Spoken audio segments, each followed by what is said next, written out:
이미 아시겠지만 오늘 본문은 지난주 우리가 고찰한 본문의 후반부입니다. 오늘 말씀이 지난주 말씀과 관련이 되기 때문에 지난주 말씀을 먼저 잠깐 상기해 보겠습니다. 예수님은 제자들과 함께 갈릴리 바다의 서쪽에 있는 동네로 건너가십니다. 거기에 바리새인들이 와서 하늘로부터 오는 표적을 보여달라고 예수님께 요청합니다.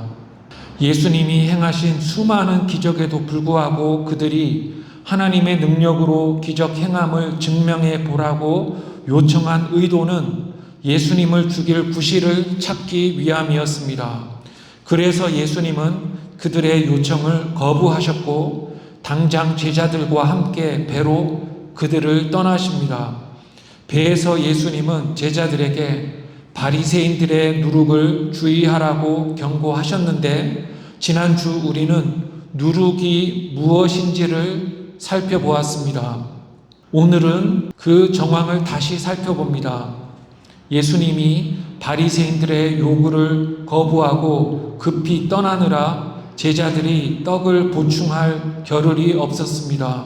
제자들은 예수님이 승선 전에 양식을 준비하지 못함을 가르치신다면서 자기들끼리 수군거리면서 누룩을 육신적으로 해석을 했습니다.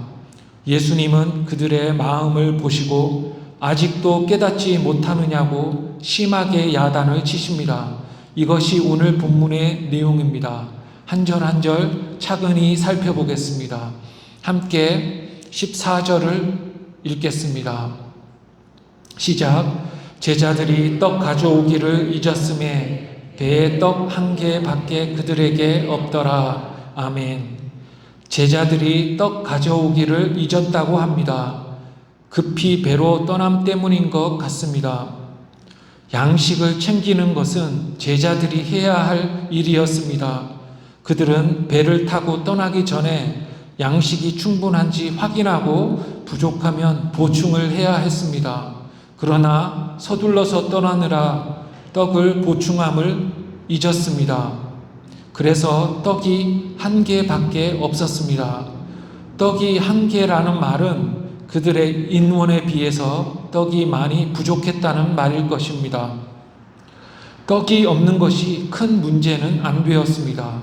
배가 대여섯 시간을 반대편으로 건너가야 하므로 약간 배가 고플 수는 있겠지만 건너가서 먹으면 되었습니다. 그러나 제자들이 그들이 해야 할 일을 잘 하지 못했음이 강조가 됩니다. 영의 일을 하는 자들은 육의 일도 잘 해야 합니다. 육의 일을 잘 하면 영적 회중이 유익을 얻습니다.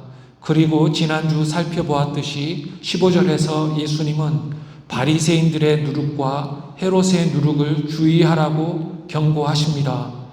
누룩은 곰팡이, 세균입니다. 곰팡이, 세균이 떡 속을 다니면서 작은 양을 크게 부풀립니다. 반면에 진리는 양식입니다. 그리고 누룩은 양식이 아닙니다. 이 곰팡이 누룩은 먹지 못하는 것입니다. 양식도 아닌 것이 은밀하게 급속도로 빵 전체에 퍼져서 악한 영향을 미치듯이 바리새인들의 종교도 마찬가지로 그렇게 여겨야 함을 예수님이 경고하신 것입니다. 구약의 제사 제도는 소제물을 드릴 때의 제물의 양을 규정합니다. 누룩을 넣으면 제물의 무게는 그대로인데 부피가 10배 정도 커집니다. 그래서 누룩이 들어가면 정량보다 적은 양을 드리고도 의무를 행한 것 같이 되어버리므로 제사 제물에 누룩을 넣는 것이 금지가 되었습니다. 또 고린도전서와 갈라디아서에는 세상 자랑과 율법주의가 누룩처럼 슬그머니 교회 속으로 들어와서 교회를 분열시킵니다. 진리가 아닌 것이 진리인 양 신자의 단체에 들어와 독처럼 퍼지는 누룩을 주의해야 한다는 말입니다. 그런데 바리새인들은 빵장수가 아닙니다. 그러므로 예수님이 바리새인들의 누룩을 언급하실 때에 빵에 넣는 그 누룩이 아니라 급속히 퍼지는 그들의 악한 영향력을 말씀하셨음이 분명합니다. 분명하게도 예수님은 먹는 누룩이 아니라 바리새인들의 거짓 종교를 누룩에 비유하셨던 것입니다. 이것을 제자들이 잘 이해해야 했습니다. 그러나 제자들은 빵을 준비하는 그들의 육적인 의무에 초점이 맞추어져 있었기 때문에 예수님의 말씀을 오해했습니다. 제자들은 서로 수군거렸습니다. 16절을 함께 읽겠습니다. 시작. 제자들이 서로 수군거리기를 이는 우리에게 떡이 없음이로다 하거늘. 아멘. 제자들은 예수님의 말씀에 서로 수군거렸습니다. 한국말로 이 수군거림으로 번역된 단어는 영어로는 논의하다로 번역되었습니다.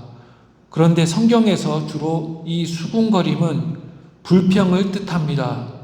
예수님의 경고에 대해서 제자들이 자기들끼리 수군거리는 모양은 별로 좋은 모양이 아닙니다. 흔히 우리는 못마땅한 것이 있을 때 수군거린다고 말을 합니다. 모르겠으면 예수님께 물어야 하는데 묻지 않고 자기들끼리 수군거렸습니다. 불평하든지 서로 논의하든지 간에 그것은 별로 좋은 모양이 아니었습니다. 서로 수군거리고 의논한 후에 제자들은 떡 챙기지 못함에 대해 예수님이 말씀하신다고 스스로 그릇된 결론을 내렸습니다. 제자들은 예수님의 말씀을 완전히 오해했습니다. 예수님은 영의 양식을 가리키셨지만 제자들은 그것을 육의 양식으로 오해했습니다. 제자들은 말씀을 못 알아들을 만큼 무식하지 않았으나 예수님의 말씀이 영적인 것이라고 추정하지 못했습니다. 왜 그랬을까요? 그들의 초점이 물질적인 것에만 그들의 눈이 맞추어져 있었기 때문입니다. 육의 눈을 넘어서 보지 못했기 때문입니다. 예수님의 사역은 영의 세계에 대한 것이었는데 제자들은 물질적이고 육적인 의무에 집중했기 때문에 그들이 영적인 현실에 어두워졌던 것입니다. 우리는 육의 일을 해도 영의 눈을 뜨고 해야 합니다. 우리의 대부분의 일은 물리적인 이 육체의 활동이지만 복음을 염두에 두고 하는 모든 일은 영적입니다. 그러므로 세상에서 일을 할 때도 우리는 영의 눈이 떠져 있어야 합니다. 제자들은 그렇지 못했습니다. 그래서 예수님은 그들에게 화를 내며 책망하셨습니다. 다음 이어지는 절들을 보면 예수님은 9가지나 질문을 하시면서 그들을 책망하셨습니다. 17절을 읽어보겠습니다. 시작. 예수께서 아시고 이르시되 너희가 어찌 떡이 없으므로 수군거리느냐 아직도 알지 못하며 깨닫지 못하느냐 너희 마음이 둔하냐. 아멘. 제자들이 자기들끼리 수군거림을 예수님이 아셨습니다. 묻지 않고도 예수님은 속을 보셨습니다. 바리새인들의 속을 아셨던 예수님은 제자들의 속도 보셨습니다. 예수님은 그들이 무슨 생각을 하고 무슨 말을 하고 있는지를 다 보셨습니다. 예수님은 신성에 따라 모든 것을 아셨습니다. 하나님께 인간의 안팎은 환히 드러날 수밖에 없습니다.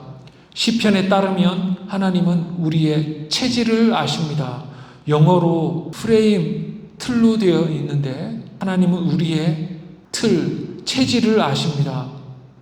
천지와 인간을 만드신 분에게 사람이 마음을 감출 수 있다고 생각한다면 그것은 큰 착각입니다. 물론 제자들이 감추려고 서로끼리 그렇게 말한 것은 아니었을 것입니다. 그러나 그들의 결론이 이상하면 예수님께 물어야 했는데 그렇지 못했습니다. 제자들은 예수님께 묻기보다는 스스로 결단을 내렸습니다. 많은 사람이 논의한다고 옳은 지식에 다다르는 것이 아닙니다. 신자는 진리 되신 예수님을 통해서만 올바름에 다다를 수 있습니다. 예수님은 그들을 책망하십니다. 오류를 바로 잡아야 하기 때문에 교정하려고 책망하셨습니다. 예수님은 어찌 떡이 없으므로 수군거리느냐고 하십니다. 제자들이 먹는 떡 때문에 수군거림을 예수님은 아셨습니다. 먹는 떡이 없음이 문제가 아니라는 것입니다. 예수님의 지적은 바리새인의 누룩이 곰팡이 누룩이 아니라 진리 속에 섞인 거짓 불순물임을 제자들이 알지 못함을 지적하신 것입니다. 예수님은 아직도 알지 못하며 깨닫지 못하느냐라고 하십니다. 제자들은 예수님을 따라다닌 지 거의 3년이 다 되었는데 아직도 올바로 영적으로 보지 못하고 있습니다. 영적인 일을 하는 사람은 영의 세계를 이해해야 합니다. 영적으로 그리고 크게 높이서 보아야 염려와 두려움이 사라지고 올바른 사역을 할 수가 있습니다. 귀로 듣고 눈으로 보아야 합니다. 육의 눈으로 보듯이 또 영의 눈으로 보아야 합니다. 지혜가 부족한 자가 주님께 구하면 지혜를 주실 것입니다. 신자와 불신자의 차이는 영적인 지혜의 차이입니다. 함께 18절을 읽겠습니다. 시작. 너희가 눈이 있어도 보지 못하며 귀가 있어도 듣지 못하느냐 또 기억하지 못하느냐. 아멘. 이 말은 앞의 장에서 예수님이 600년 전 유대 지도자들에 대해 하신 말씀입니다.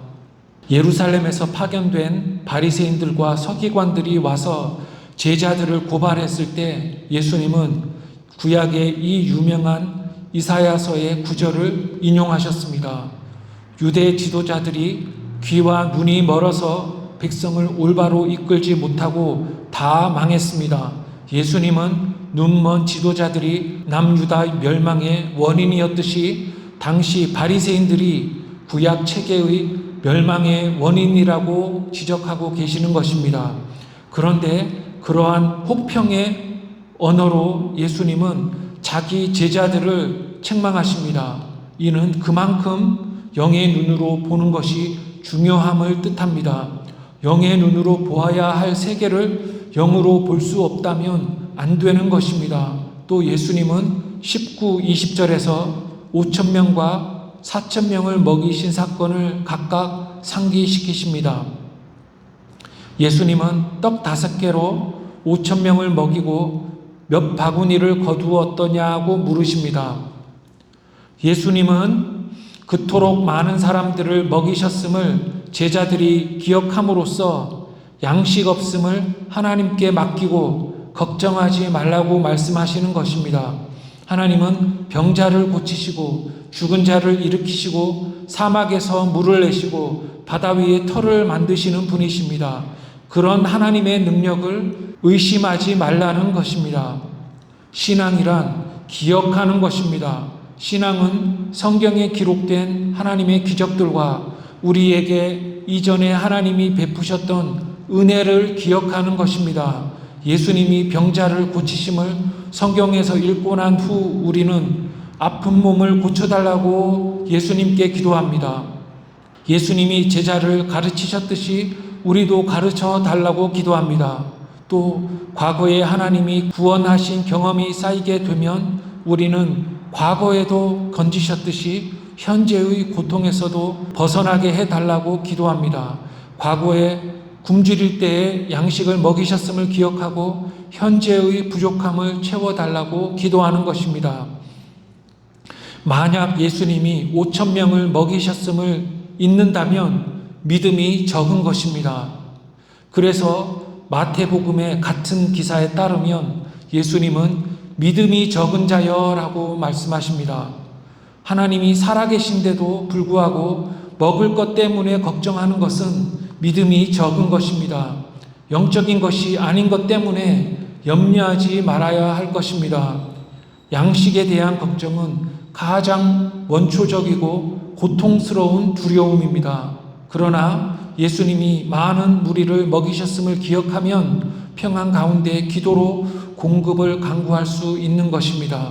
마찬가지로 예수님은 큰 무리를 먹이심을 제자들이 기억하느냐고 물으셨던 것입니다. 5,000명을 먹이시고 또 4,000명을 먹이신 두 사건을 언급하심은 강조를 뜻합니다. 큰 무리를 먹이신 사건은 딱 2번만 일어난 사건이며 매일 예수님이 기적으로 먹이신 것은 아니었습니다. 그러나 그 기적은 언제라도 예수님이 먹이실 수 있음을 말해주는 것입니다. 우리는 날마다 기적이 아니라 손으로 일해서 먹지만 어려운 때에도 하나님이 도우실 것임을 기억하고 있습니다. 예수님이 먹이셨음을 기억하는 것이 영의 눈을 뜨는 것입니다. 더 앞으로 가서 하나님이 천지를 선하게 창조하셨음을 염두에 두면서 살아가는 것이 영의 눈으로 보는 것입니다. 하나님이 아버지로서 그의 자녀들을 먹이심을 염두에 두면서 살아가는 것이 영의 눈으로 보는 것입니다. 그리고 예수님은 마지막 절 21절에서 아직도 깨닫지 못하느냐고 말씀하십니다. 신앙은 영의 눈으로 보는 것입니다. 영의 눈이 먼 것이 믿음이 없는 것입니다. 우리도 마찬가지입니다. 물질의 부족함을 완전히 채워주시는 하나님이 살아계심을 아는 것이 믿음이 있는 것입니다. 동시에 바리새인들의 외식과 율법주의적인 누룩이 신자의 신앙의 눈을 멀게 함도 우리는 알아야 합니다. 방금 4,000명을 먹이신 기적을 보았는데도 누룩 때문에 제자들이 하나님의 능력을 잊었습니다. 영의 눈으로 보는 것이 깨닫는 것이며 보는 것입니다. 이것이 오늘 본문의 내용입니다. 2가지로 본문을 짧게 요약하며 말씀을 맺겠습니다. 첫째, 오늘을 살아가는 우리는 성경에 나오는 내용과 우리가 직접 겪은 은혜의 경험을 기억해야만 합니다. 성경에 나타난 내용은 우리가 기억해야 할 것들입니다.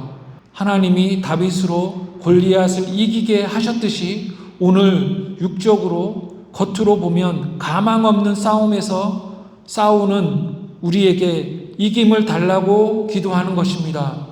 병자를 고치셨듯이 오늘 나의 병을 고쳐달라고 우리는 기도합니다. 바울에게 나타나 그를 완전히 바꾸셨음을 기억하고 우리는 내게도 나타나 나를 바꾸어 달라고 기도하는 것입니다. 그러므로 모든 신앙은 성경 말씀과 기사를 기억하거나 우리가 부모를 통해 들어왔던 신앙의 간증들을 기억하거나 내가 직접 겪었던 신앙의 경험들을 기억하는 것입니다. 그러므로 우리는 하나님이 과거에 이스라엘뿐 아니라 오래전 우리의 가정이나 우리의 삶에 행하셨던 일들을 기억해야 합니다. 그렇게 과거의 은혜를 기억할 때마다 우리는 평안한 것입니다. 둘째, 섬기는 일들을 넘어 영적으로 볼 수 있어야 합니다. 우리는 육의 손을 사용해서 이 땅의 일들을 열심히 행하지만 그런 육체의 일을 행하더라도 영의 일들에 둔감하면 안 됩니다. 교회를 섬기면서 세상 일에 휩쓸리면 안 될 뿐 아니라 세상에서 육체로 봉사하고 일을 하지만 우리의 모든 일이 영적이며 영원한 효과가 있음을 기억해야 할 것입니다. 육의 일이 영의 일을 가리게 하면 안 되며 또한 사탄의 나라가 하나님 나라와 신자를 대적함을 잊어서도 안 됩니다. 대적은 누룩으로 진리의 효과를 손상시킵니다. 별것 아닌 것 같은 일이 누룩처럼 교회를 어지럽게 하고 쇠락시킵니다. 그러므로 우리는 항상 깨어 살펴야 합니다. 또한 양식 아닌 누룩이 진리의 말씀을 변질시키고 교회를 어지럽게 함을 잊지 말고 어떤 누룩이 있는지 자신을 살피고 교회를 살펴야 합니다. 즉 교회와 신자는 누룩에 대해 날마다 깨어 있어야 합니다. 육의 눈에 보이지 않는 영의 누룩은 쉽게 볼 수 없으므로 깨어 있어야 한다는 말입니다. 성경 말씀을 날마다 묵상하고 우리에게 하나님이 베푸신 은혜를 기억함으로써 육체의 일뿐 아니라 영의 일에 몰두하며 육체의 눈을 넘어서 영의 눈으로 보는 하나님의 자녀가 되기를 주님의 이름으로 축원합니다. 기도하겠습니다. 하나님 아버지, 오늘도 영의 귀와 눈을 떠서 봐야 함을 다시 한번 상기시켜 주시니 참으로 감사합니다. 날마다 깨어있는 신자로 살아서 진리를 행하며 주의 뜻을 이루는 우리 모두가 되게 하여 주시옵소서. 예수님의 이름으로 기도합니다.